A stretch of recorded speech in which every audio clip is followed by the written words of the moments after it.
তাও হলো না স্যুপটা, যাই হোক পরে দেখে নেব। Good morning. বেলা অনেকটাই হয়েছে, অনেকটা বলতে প্রায় 10:30 বেজে গেছে। অনেক সকালে কাজকর্ম সব সেরে নিয়েছি। এদিকে বৃষ্টি হচ্ছে, বাবা একটুখানি বৃষ্টি, এবার দেখো একদম ব্যালকনিটা ভিজেই গেল, চিন্তা করো। যাই হোক ওয়েদারটা ঠিকঠাক আছে, বৃষ্টি হচ্ছে। এবার রান্নাঘরে ঢুকবো, ব্রেকফাস্টও হয়ে গেছে। ও আজকের থেকে তো একটু ব্যস্ততা অন্যরকম জানোই। এবার পুজোর তো একটা ব্যস্ততা আছেই, তার সাথে সংসারের কাজকর্মটাও থাকে, তার জন্য একটু ব্যস্ত বেশিই আর কি। যতটা তাড়াতাড়ি সম্ভব কাজ নিজের ঘরে রান্নাবান্নাগুলো গুছিয়ে নিই। আর এই দেখো সকাল সকাল আবার মাছ রাখা হয়েছে। না যাইনি কোথাও, বাড়িতেই এসেছিলো বলে রান্না রাখা হতো না। ঘরের সামনে যেমন যে এসে দিয়ে যায়, ওই ইলিশ মাছ খুব একটি বড় নয়, কিন্তু এটা হচ্ছে আবার যেটাকে মানে আসল ইলিশ। ইলিশের তো অনেক ইয়ে বেরিয়ে গেছে, ভ্যারাইটি বেরিয়ে গেছে। এই দেখো এই দাগগুলো দেখলেই বুঝতে পারবে। এই দেখো, দেখেছো? এই যে ছোট, কিন্তু বেশ এরকম। বড় ইলিশ তো পাওয়াই যায় না। তা তো যে পরশুর আগের দিন যে বাজারে গিয়ে নিয়ে আসলাম, দেখলেই তোমাদের দেখিয়েওছি, ওটা একটু পাকা ইলিশ, এখনও মানে 2 পিস রয়ে গেছে। তো আজকে এটাই রান্না করব। ওই মাছও একটু রয়েছে, এটা এখন রান্না করব। এই বেগুন কেটে রেখেছি, বেগুন আর আলু দিয়ে সর্ষে বাটা দিয়ে ঝোল। সর্ষেটা একটু বাটতে হবে শুধু, চারটা দিয়েছি এই আর কি। আপাতত এইটুকু বললাম।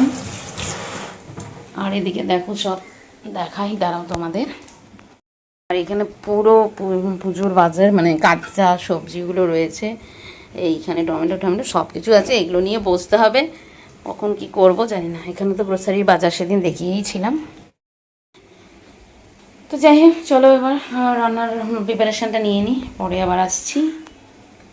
এদিকে মাছগুলো ভাজা হয়ে গেছে আমার, আর ওইদিকে এই আলু বেগুন দিয়ে সর্ষে বাটা দিয়ে বসিয়ে দিয়েছি। রান্না বেশি কিছু করব না, বেশিরভাগটাই আছে।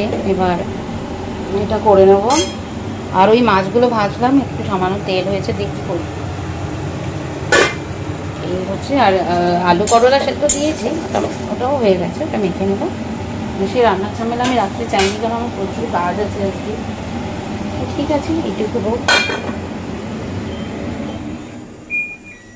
আর এই দিকে এই যে আলু করলা অলরেডি সেদ্ধ হয়ে গেছে, এবার এটাকে একটু মেখে নেব। ইলিশ মাছের মাথাগুলো রয়েছে, তাই বাজারে গেছিলো, তাই বলেছিলাম একটু কচু শাক আনতে। কচু শাক দিয়ে ইলিশ মাছের মাথা দিয়ে আর কি রান্না করব। কিন্তু অন্যদিন হলেই ভালো হতো, আজকে তো প্রচুর কাজের চাপ। তো যাই হোক, ও পেয়েওছে এনেওছে, তাই অগত্যা আর দেরি করলাম না, সেগুলোই কাটতে বসে গেছি। ওইসব কেটে নিচ্ছি। কচু শাক কেটে নিলাম, দেখলে আজকে না করলেও হতো, কিন্তু কালকে তো করতে পারবো না, হবে না, ওই জন্য আবার দেরি হয়ে যাবে। তার জন্য কিছুটা করে নিলাম। ওই যে ইলিশ মাছের মাথাগুলো তো ভেজে নিয়েছি, এগুলো দিয়ে কচু শাক দিয়ে করে দেবো। তো সেদ্ধ করতে আর কতক্ষণ লাগবে, রান্না বাকিটা হয়ে গেছে। কিন্তু আমি আরও আগে আমি চেয়েছিলাম যে খুব তাড়াতাড়ি আজকে রান্নাটা কমপ্লিট করতে, কিন্তু সেটা হলো না। আর শাকটা তো আগে কেনা ছিল না, এবার নিয়ে আসলো বাজার থেকে। অন্য সময় দেখেছি বাজারে কিনেই দেয়, মানে পরিষ্কার করে দেয়, আজকে দেখি কোনো পরিষ্কার করেই দেয়নি। এগুলো পরিষ্কার করতে দেখলেই তোমরা কতটা সময় লাগবে, পরিষ্কার করতে কতটা সময় দেয় না। এই হচ্ছে কচু শাক, হচ্ছে ইলিশ মাছের মাথা। ইলিশ মাছের মাথা দিয়া হবে কচু শাক, একটা গান আছে, গানটা আমি ঠিকঠাকভাবে করলাম না। ইলিশ মাছের মাথা দিয়া হবে কচু শাক, তাও হলো না স্যুপটা, যাই হোক পরে দেখে নেব।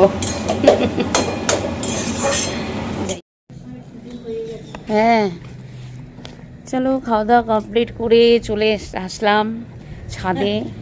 এই দেখো, এটার মধ্যে আজকে মায়ের সাজার জিনিস নাকি, ওই তো সাজার জিনিস। আমরা যেমন কোথাও গেলে সাজি বিশেষ বিশেষ দিনে, তো মাকে এখন গয়না পরাবো। তো দিদিভাই আর আমি চলে এসেছি। আর ঘরে সমস্ত কাজকর্ম করে, বাসন টাসন মানে সব পরিষ্কার করে, খাওয়া দাওয়া করে আগে খেয়ে নিয়েছি, তারপরে স্নান করলাম।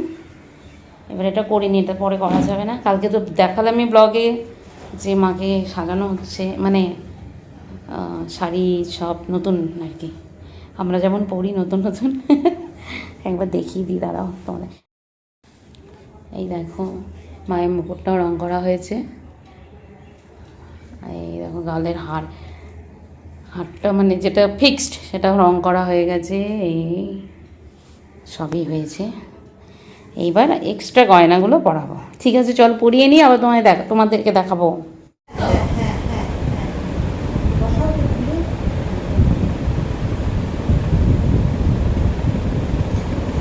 এইটার উপরে হ্যাঁ ঢুকিয়ে দাও। এরকম তো, হ্যাঁ একদম। ওটা ওই ইয়েটা বোঝা যাবে না। এটা কি বেশি নেবে না নাকি? এই যেটা একটু নেমে গেল, তিনটেটা দেখা যাচ্ছে না। তাহলে আবার একটু উঠবে।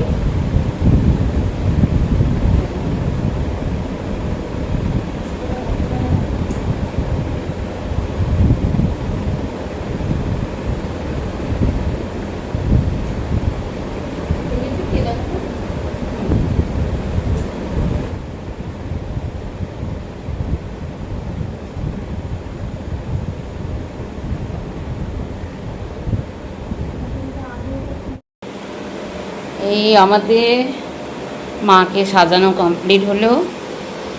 সব মুকুট টুকুট পরিয়ে দেওয়া হয়েছে মাকে, তাই তো। আর এই যে মালা, হাতে চুড়িও পরে দেওয়া হয়েছে। দেখতে একদম পাল্টে গেছে মুখটা। মুখ পাল্টে, তাও মনে হচ্ছে না? হ্যাঁ কোণে কোণে, হ্যাঁ কোণে কোণে মনে হচ্ছে মুকুটটার জন্য এত। এটা কিন্তু মুকুটটা যে এমনি তো মুকুট কালকে রং হয়েছে সেটা আলাদা, তার উপরে এটা এই অরিজিনাল মুকুটগুলো পড়েছে। আর লাল না একদম কোণে কোণে। Good evening friends. সন্ধ্যাবাতি দিয়ে 6:30 পৌনে 7টা বাজে, চা খেতে চলে এলাম। আর ওইদিকে দেখো সব রেডি করে রেখেছি, বাসন কুসুন। ওই দিক থেকে সবজি আনবো, এনে এবার এগুলো কালকে যেন সবজি কাটতে বসে যাব। চাটা খেয়ে নিই, চাটা খেয়ে তারপরে বসবো। জানি না মানে ঘুম মানে খুবই ক্লান্তি লাগছিল। এখন একটু মানে একটু 1 ঘন্টা একটু শুয়ে থাকলাম, ঠিক আছে। গলাটাও একটু বসা হয়তো চাটা খেলে ঠিক হয়ে যাবে। যাই হোক, আর দেরি করবো না, পৌনে 7টা তো বাজেই। এগুলো সবজি যদি একা কাটতে হয় প্রচুর সময় লাগবে, বুঝতে পারছি না আসলে। সবাই তো ব্যস্ত, কি আর বলবো, সবারই তো ডিউটি আছে, ইত্যাদি আছে। ঠিক আছে, বসলে হয়ে যাবে, বলো কি আর। আমি তো চলো চাটা করে নিই, ওরা ছাদে আছে, আমি ঝটপট করে চাটা বানিয়ে নিচ্ছি।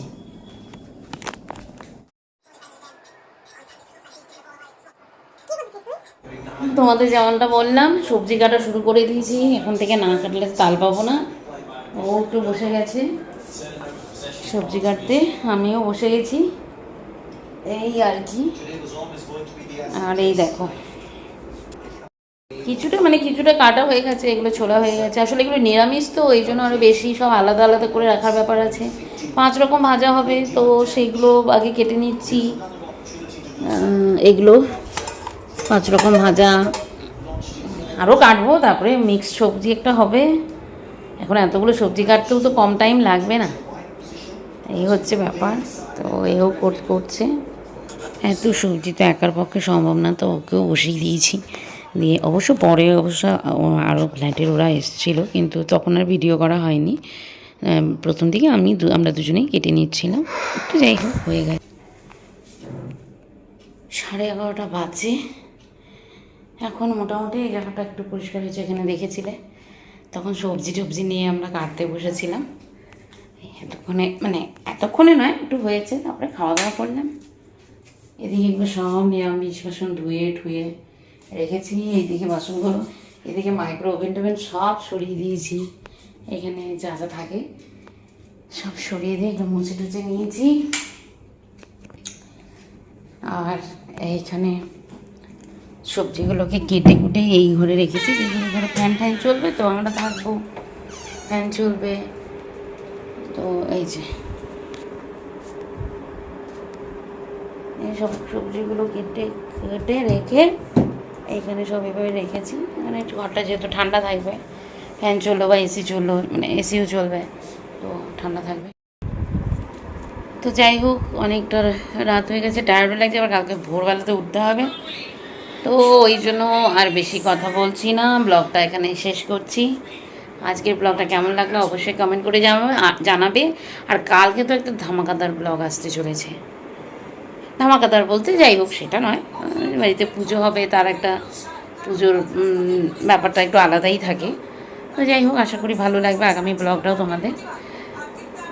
তো ঠিক আছে, চলো, গুড নাইট, ভালো থেকো তোমরা।